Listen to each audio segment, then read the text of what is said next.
The Rev and the Rabbi on the Red Apple Podcast Network.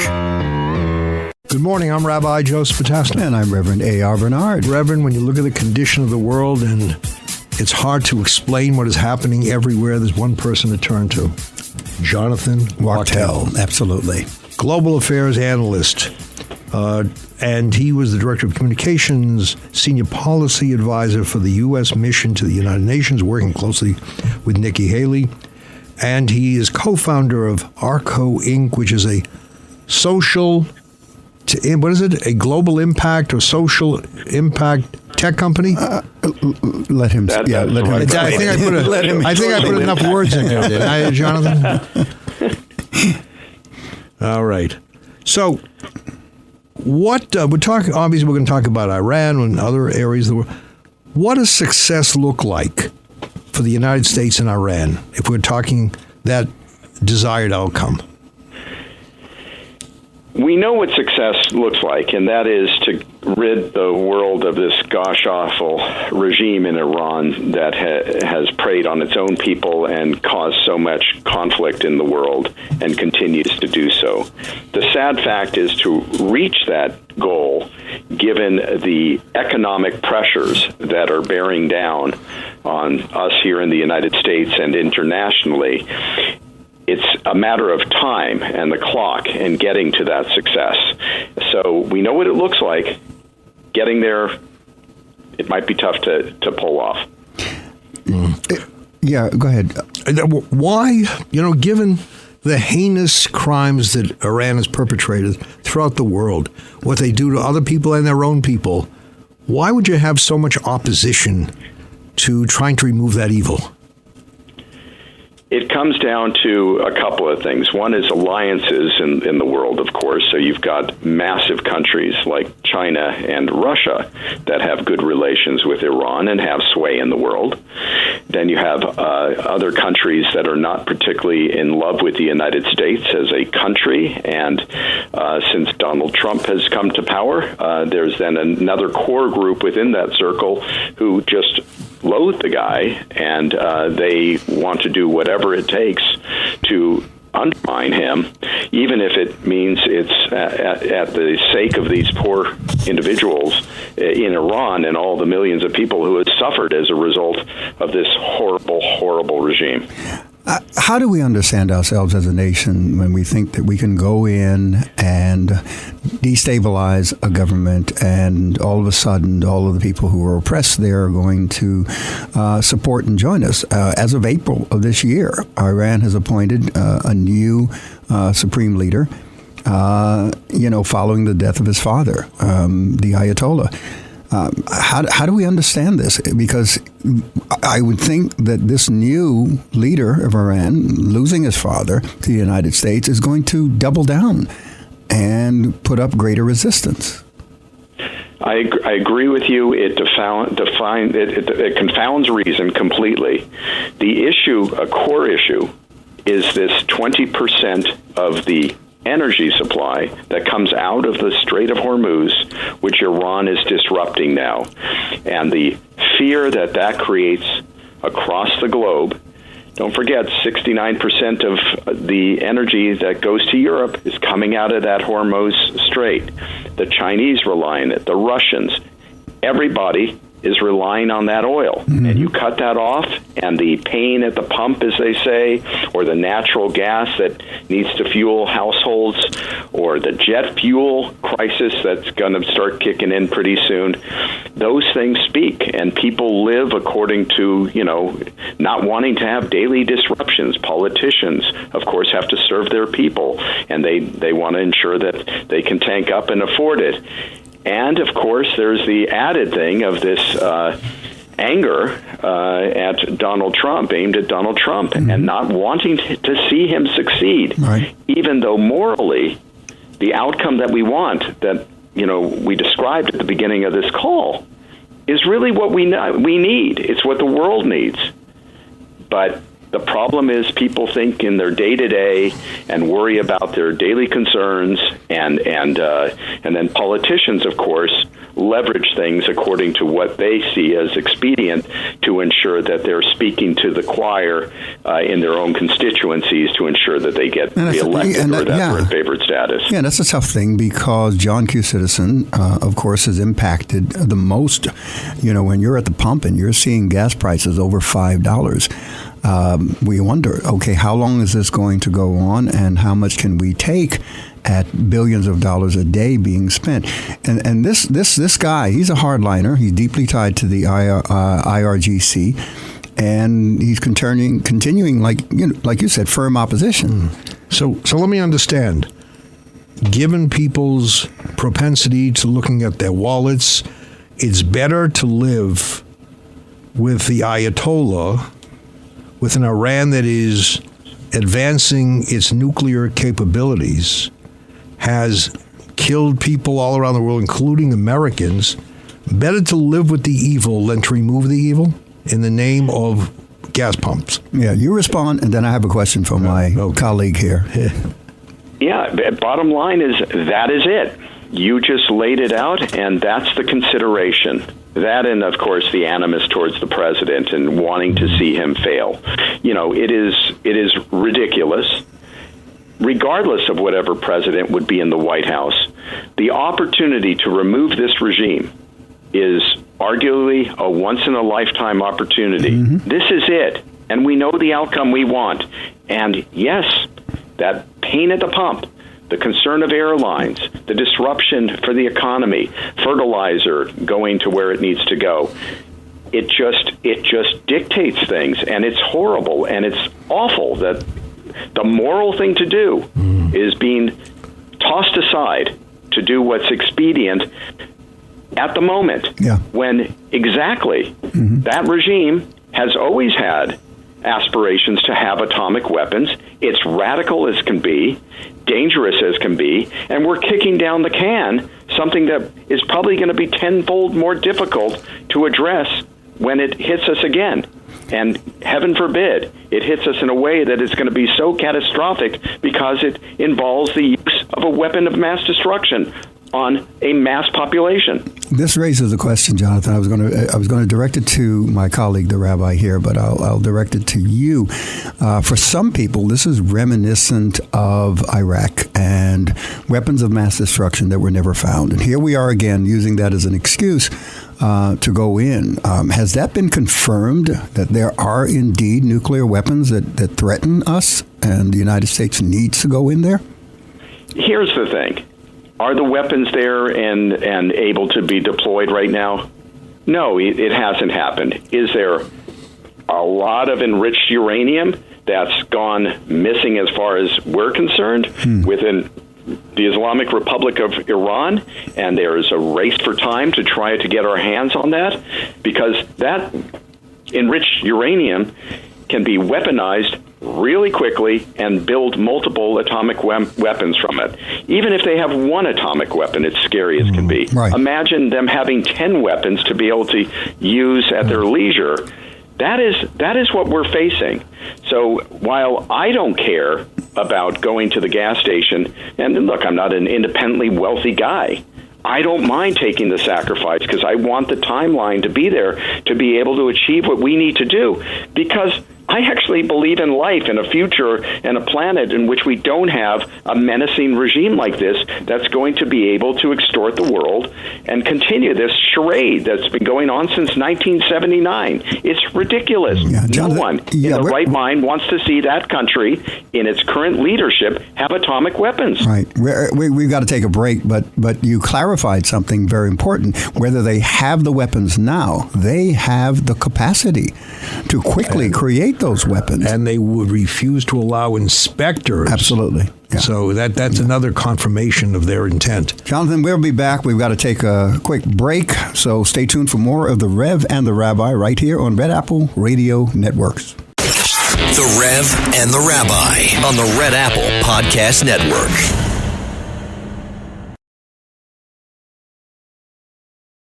The Rev and the Rabbi. Entertaining and informative. On the Red Apple Podcast Network. Welcome back. I'm Rabbi Joseph Potassi. And I'm Reverend A.R. Bernard. We're speaking with Jonathan Waktel. Jonathan, the question I have for you is this. People point back to the Obama JPOA agreement, and yet in that agreement, it's specified that there is a sunset clause, which means after, 7 years, Iran could revert back to reproduction. And people say that was a good deal. Why was that such a good deal? If you could not put an exclamation mark, there'll be no enrichment of uranium. I agree. The JCPOA, and I read through that document a couple of times because I was in a position to try to push back at getting that deal clinched. It was a terrible deal. It really was. One of the glaring omissions was trying to curtail the ballistic missile program within Iran, which is the way that you deliver the payload of nuclear weapons. You make a warhead and you send it on a ballistic missile, an intercontinental ballistic missile, and you blow up a major U.S. city. This has been a major problem. It was a problem then. It was very naive to go about doing that at the time. Everybody was making noises about it. Congress wasn't going to support it. And they were hell-bent, the administration then, on working out this deal and were cozying up to the Venezuelans, by the way, at the time. I witnessed it, and it was just horrible to see. And it was something that led to where we are today. It was kicking the can down the road. We should know by now, you cannot deal with the current regime there. They are maniacal. They have a one-set mind to destroy America. They chant it, and when they say it, they mean it. And if you're not going to listen to that, when your wild neighbor with a gun is telling you, I'm going to shoot you, you have to take it seriously. If they say death to you, you got to take it seriously. And if they have aspirations that have been proven of trying to create atomic weapons, and they're perfecting their ballistic missiles, you have to take it seriously. You got to stop this charade. So, how dismaying, disheartening is it when here's America that liberated Europe, World War II, and yet you don't see support for America at this time? It's like, we saved you. You're here because we were there. And yet there's a whole different mentality. Rabbi, you know so well of, how the Holocaust went about happening. And this lack of resolve to do the right thing. These horror shows creep up from time to time, and opportunities, incredible opportunities, like the one that's in front of the world now to rid the planet of this terrible regime and allow the people of Iran, who have been murdered in masses, arrested, tortured. It's astounding. It's a Nazi-like regime there, and the world's allowing it to breed and survive and go right back to what it's been doing all along. And it is just too expedient to have easy access to energy and not disrupt that. That's at the bottom of this whole thing. Right. And this abandonment of the United States, while I can understand, we didn't buy into this. Why do we have to be dragged into the conflict? There are ways in which you can participate, maybe not full throttle, but you can show some endorsement. You can help out with trying to push the regime to step aside and allow other people to come in there. But unfortunately, you're right. We're being abandoned. And you can be frustrated with President Trump. I understand that people can be frustrated with President Trump, not want to support the administration because they, for their own constituencies back home in their capitals, wherever they are, in Paris or whatever. But at the end of the day, there is a certain amount of support that can come, and it's not enough.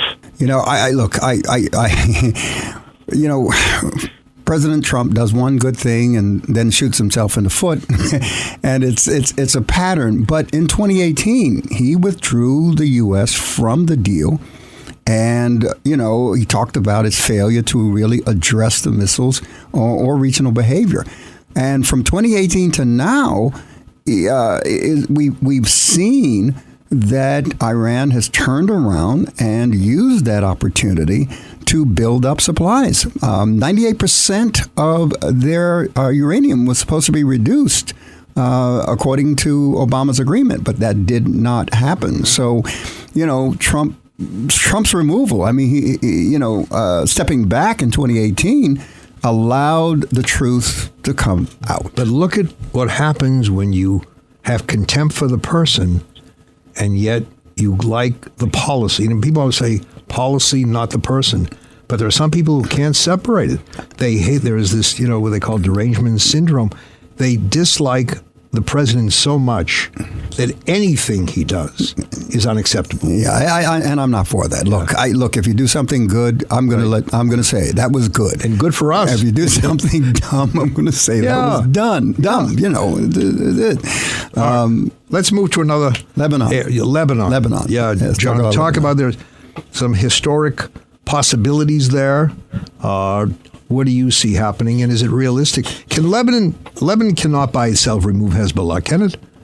It can't. The Lebanese armed forces are just too weak, not paid enough, and it's just Hezbollah is not just a militant terrorist group within the country, but you have members of parliament who are part of the Hezbollah party because it's a Shia populated group with representation in Beirut, largely coming from the south of the country, and trying to separate the two is difficult. Now, Hezbollah is very unpopular in Lebanon because they've essentially brought all this chaos on the heads of the Lebanese people, and they're sick of and tired of it. But trying to completely eradicate Hezbollah when it's got a political arm, next to impossible. Yeah. Jonathan, let's move to Venezuela, something that came across my desk, and that is that it's more than just the oil at play with Venezuela, that America has an agreement with Venezuela to sell all of the oil that they sell has to be in American dollars. And of course, that's going to help, support the dollar to try to keep it strong, and that affects our economy. How true is that? It is true, actually, and it's managed to tame the regime, arresting the president, Maduro, and putting Delcy Rodriguez in charge as, how can I put it lightly, as loathsome a character as she is, because she's nothing but an apparatchik, as they say, of this terrible regime that started with Hugo Chavez about 25 years ago. It's been a horrible experience for the Venezuelan people, and they have enriched themselves, this regime. They've ensured that all contracts, government contracts, everything goes to generals. It's this whole cottage industry for an elite group that essentially steals from the general population and doesn't give anybody else an opportunity at prosperity and happiness. So we're almost at the end of this segment. I said to the Rev before, I want to know what you read. In other words, we look at some of the... Yeah, what are your sources? What are you give up your sources. We often ask that of clergy. If someone delivers a good sermon, where'd you get that? What was the source? Jonathan? I honestly, gentlemen, I really take from the, newspapers and journalists like to, or news channels like to say that they're unbiased. Well, they're all biased pretty much. So I take from every side because you have to hear the arguments that are coming through. Right. But that's important. It's important that people not stay on one channel. Echo chamber. And you have to be open, think critically, process as much as you can. I know it's overwhelming, the amount of information that are coming at you, but you still have a responsibility to process it fairly. I told you he didn't read Enquirer. He kept saying Enquirer's his source. Wait a minute. Okay, I'm not going to pay. I'm going to. All right, Jonathan Waktel. Jonathan, thank you for being on the program. Always. Thank you. Great talking to you guys. And stay tuned for more of the Rev and the Rabbi right here on Red Apple Radio Networks. The Rev and the Rabbi on the Red Apple Podcast Network. I sold my car in Carvana last night. Well, that's cool. No, you don't understand. It went perfectly. Real offer, down to the penny. They're picking it up tomorrow. Nothing went wrong. So What's the problem? That is the problem. Nothing in my life goes as smoothly. I'm waiting for the catch. Maybe there's no catch. That's exactly what a catch would want me to think. Wow, you need to relax. I need to knock on wood. Do we have wood? Is this table wood? I think it's laminate. Okay, yeah, that's good. That's close enough. Car selling without a catch. Sell your car today on Carvana. Pickup fees may apply. Ryan Reynolds here from Mint Mobile. I don't know if you knew this, but anyone can get the same premium wireless for $15 a month plan that I've been enjoying. It's not just for celebrities. So do like I did and have one of your assistants switch you to Mint Mobile today. I'm told it's super easy to do at mintmobile.com/switch. Upfront payment of $45 for 3-month plan, equivalent to $15 per month required. Intro rate first 3 months only, then full price plan options available. Taxes and fees extra. See full terms at mintmobile.com.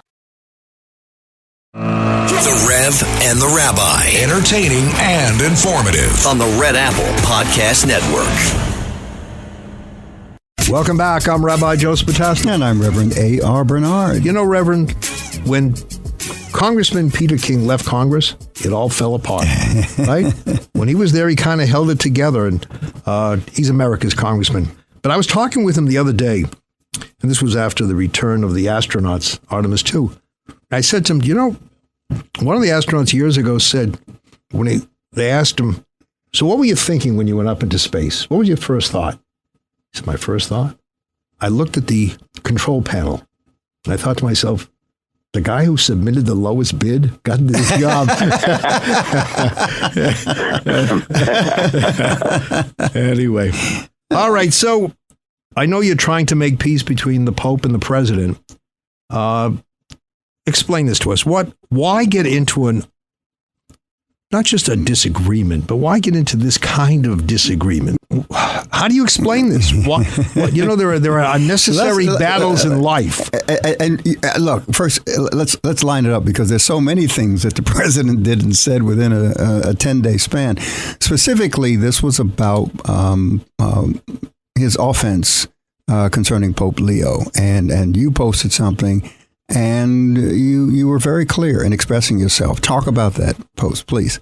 Yeah, it really raised several issues. One is that there was no excuse whatsoever for the style the president used, the rant against the Pope, saying that apparently the Pope doesn't care about crime, the Pope doesn't care if Iran has nuclear weapons. And that, to me, was totally missing the mark. So first of all, the Pope is entitled to respect, and I would say that about any religious leader.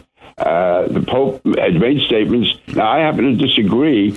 I think that within modern circumstances, what's happening in Iran can be called, and should be called, a just war. But that you can have an honest debate on that. Because going back in Catholic tradition to the days of St. Thomas Aquinas, St. Augustine, that you can engage in war for the purpose of defending yourself. But in today's day and age, you shouldn't have to wait until the rockets are on their way. If a country says that they're going to destroy you and they want to be putting together nuclear weapons, you have the right to preempt them. That's my view. That's subject to an honest discussion. And what President Trump should have said, and would have actually served a real purpose.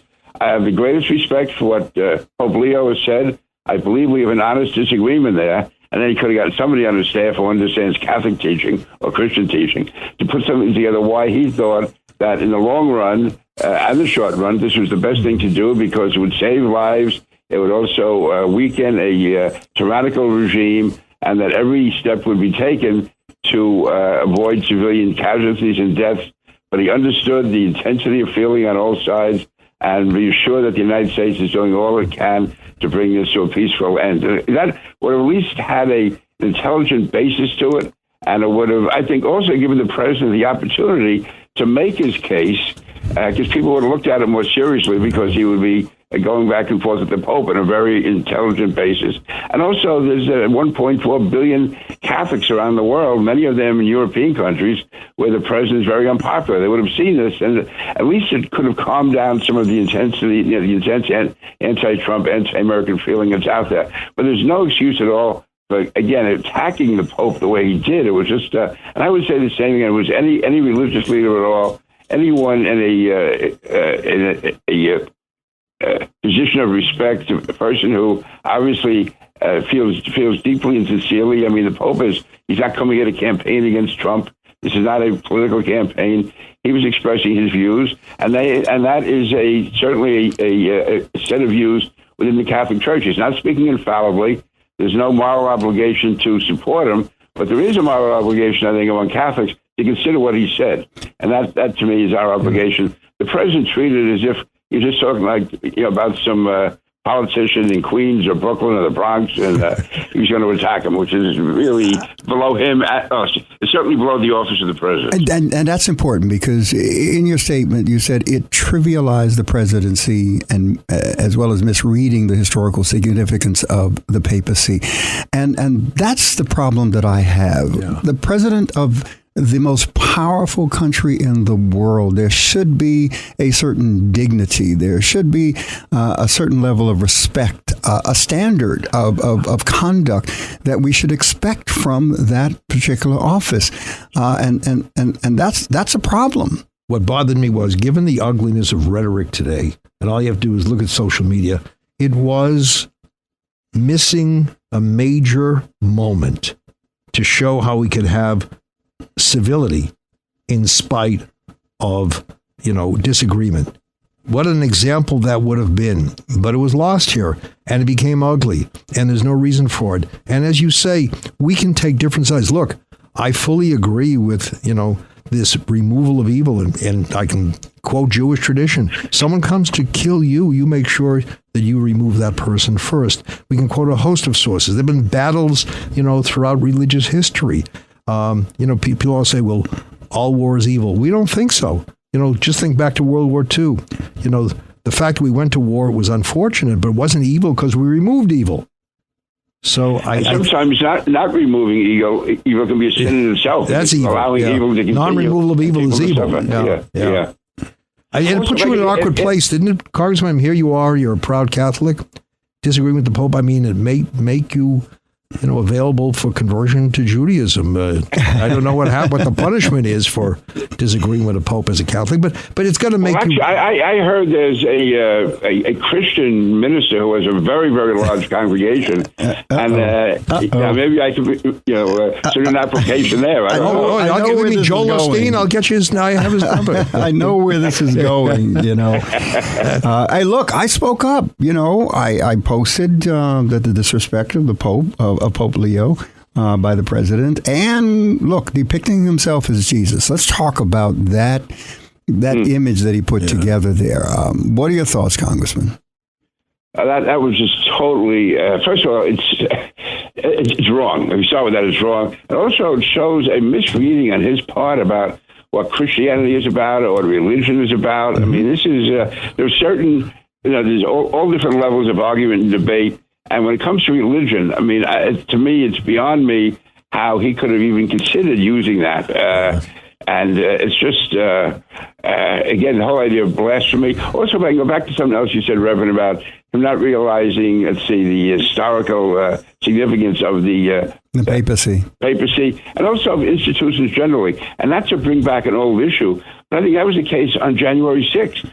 I mean, I'm saying this now as an American. If I had seen anybody in my name attacking the Capitol, I would have gone crazy. I mean, I would have on the phone immediately, get back here, stop it. I mean, that to me was if there's such a thing as a sacrilege in a civilian situation, that was it. That was the Capitol is the symbol of democracy in this country. The papacy is the symbol of Catholicism, which is the oldest Christian religion. And we can say the same thing about so many different religious centers around the world, whether it's the Holocaust Museum. I mean, there's so many things. There's so many things, and yet so few things that really stand out as something that should not be touched or brought into political debate, and he's violated a lot of them. Yeah, and even if you disagree with the papacy, because there is a segment of Christian evangelicalism, Christian Protestantism, that has a serious problem with the papacy, and they have certain religious beliefs around that. especially, dispensationalists who tend to be quite apocalyptic in their thinking. The world's going to end. And the Pope is looked upon as a nefarious being. But even if you feel that way, even if you have that, Antichrist. you know what I'm talking about. Exactly. Yeah. But even if you feel that way, there is still a certain level of respect that you should have and conduct yourself. So let me expand that a little bit.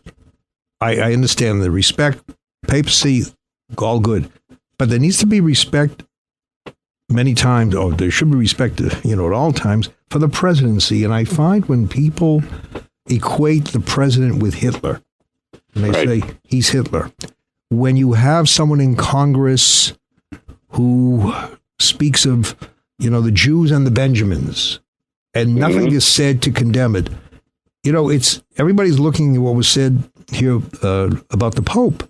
But let's expand the lens and look the other way, where ugly things are said about the president. Criticism is warranted, but the ugliness of the criticism is not.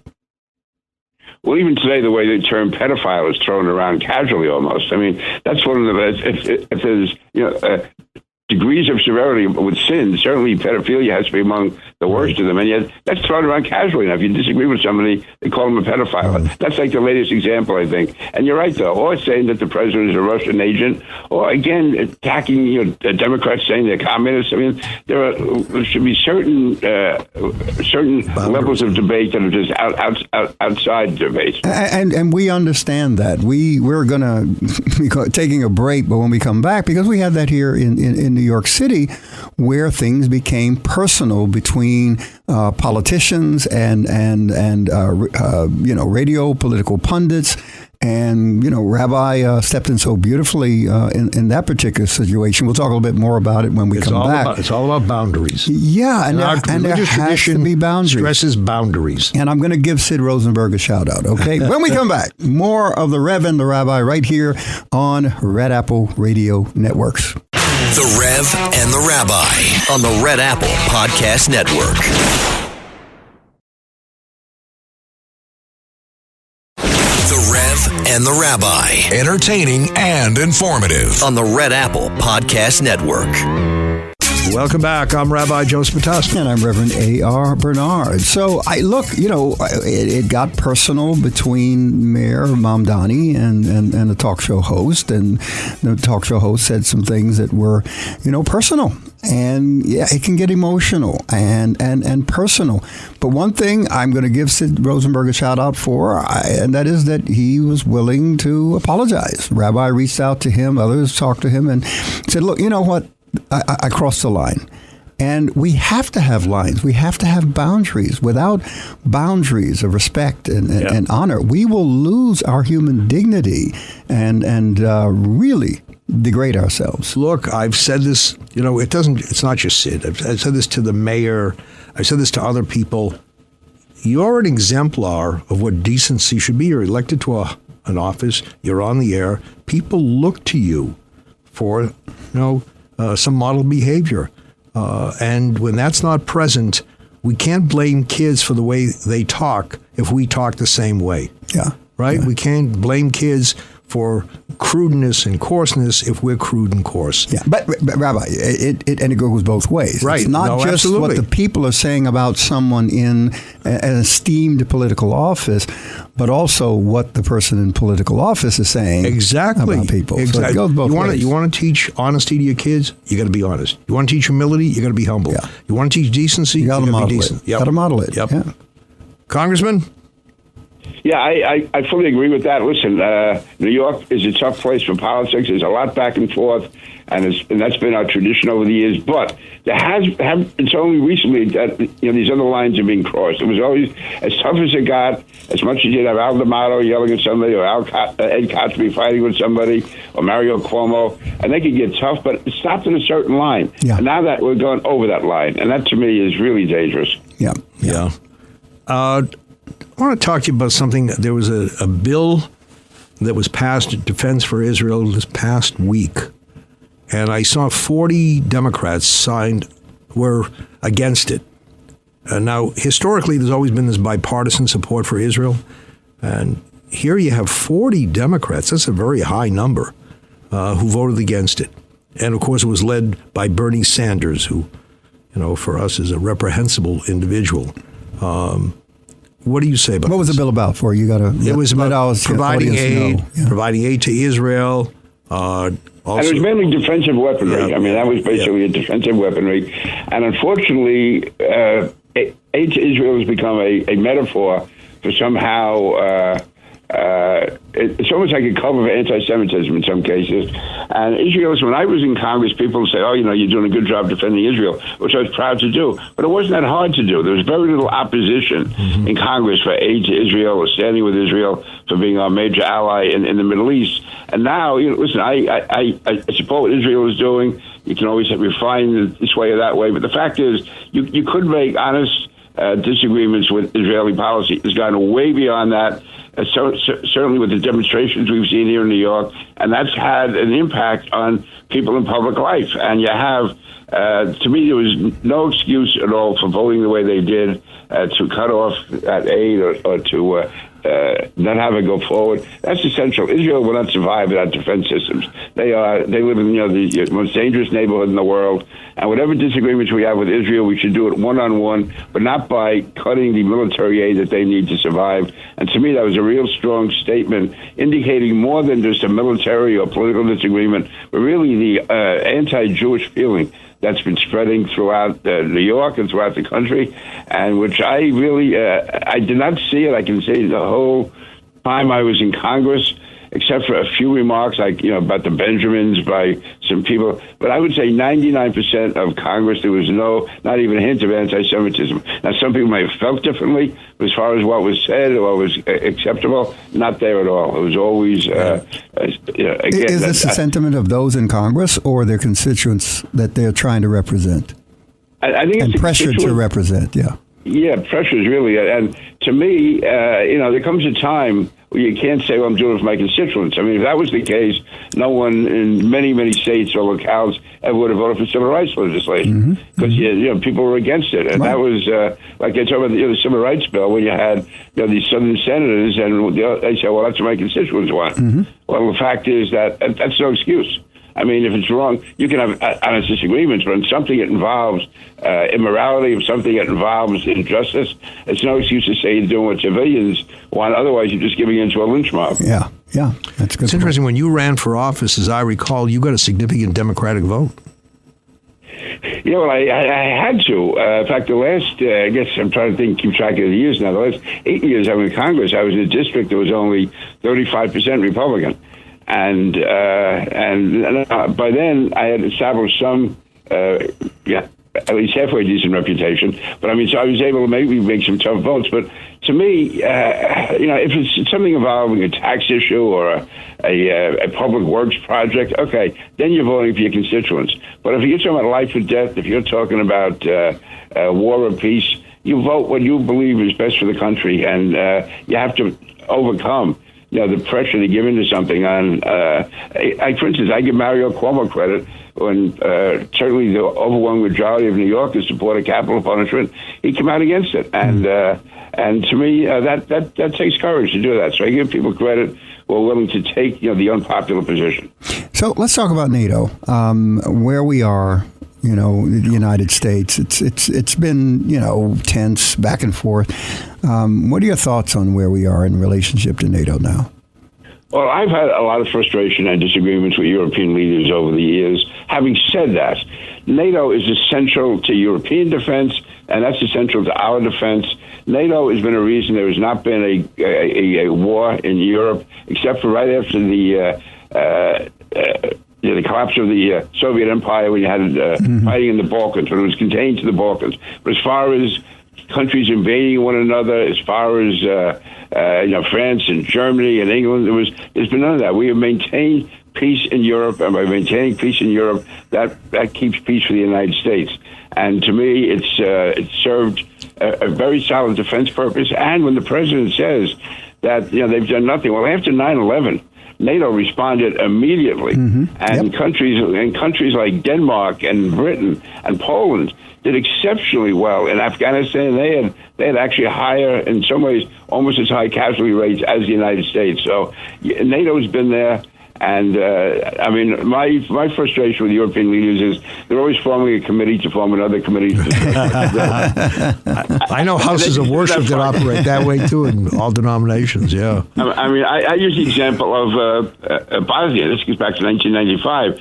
There was a terrible war going on in Bosnia, and actually it was Muslims who were being persecuted, and and Europeans would say, if we get involved in that, it's going to go on for decades. It'll never end. There'll be no stopping it. We can't. And we need more diplomacy. Finally, Bill Clinton, I think it was in September of 1995, he attacked. He actually used air power, and the war was over within a week. It was over. It was over, and you had people like Dick Holbrooke and Bill Clinton, give him credit. Bob Dole, he crossed party lines there with John McCain, and it was over. So Europe doesn't always measure up, but again, they have been there.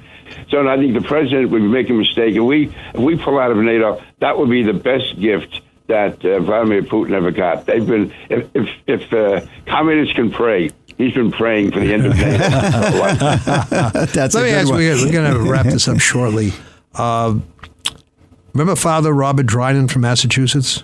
Yes, I do, yeah. And I remember there were people who felt he should step aside because he's a devout Catholic, and that might conflict with the political agenda. Do you ever have that in your life? Oh, some people would say that. I take a pro-life position on abortion, but I at least to convince myself I wasn't doing it because I was a Catholic. Catholic teaching may have informed me, but then you have a Jewish atheist, Nat Hentoff, was also totally pro-life. And people would say that, but to me, you have to, again, when you're in office a while, you have a chance to prove yourself, whether or not you're doing it based on what you think is right and on the merits, or rather than just doing it on the basis of your religion or your ethnic background. So, and that's a real tension that the elected officials live in, especially if you have a conscience. If there is a moral compass that you live by, you will live in a tension. That's a reality. I think Peter King proved better to be principled than simply be popular. Yeah. And you were able to do both. Do you miss it at all? And stay in office. Yeah. Do you miss being there, not being there? I miss it when something dramatic is happening, when there's a real tension. I miss being there. But when I wake up on a Monday morning and realize I can go back to sleep and not have to take the shuttle down to Washington, I don't miss that now. Yeah, the pragmatic comes into play. Also, I'll be honest with you. Not that they were the days of calm and peace. We all loved each other. But again, there were certain lines that weren't crossed, and there were always like a few crazy people who sit in the back, and you let them talk. And but when it came down to it, we were able to get the job done. Peter King, it's always a blessing having you on the program. We've come to the end of the segment, in fact, the end of the show. And we'll give you refuge, in our synagogue, and you'll do it at the church. Of course, absolutely. I know. I might be knocking on A.R. Bernard's door. I don't know. He's got a pass. He's got a free pass. There's no capital campaign you have to do. Really. And in our faith, that's how you get to heaven. It's who you know, not what you know. All right. Thank you. We are done. Another incredible episode of the Rev and the Rabbi right here on Red Apple Radio Network. Till next time, God bless. Thanks for listening to the Rev and the Rabbi. You can hear the Rev and the Rabbi Sunday mornings at 7. If you like the podcast, share it with your friends and listen anytime at WABCRadio.com and download the WABC Radio app. Hit that subscribe button on all major podcast platforms. Plus, follow WABC on social on Instagram, TikTok, Facebook, and X. See you next time for a new episode so you never have to wonder. What the heck is going on here?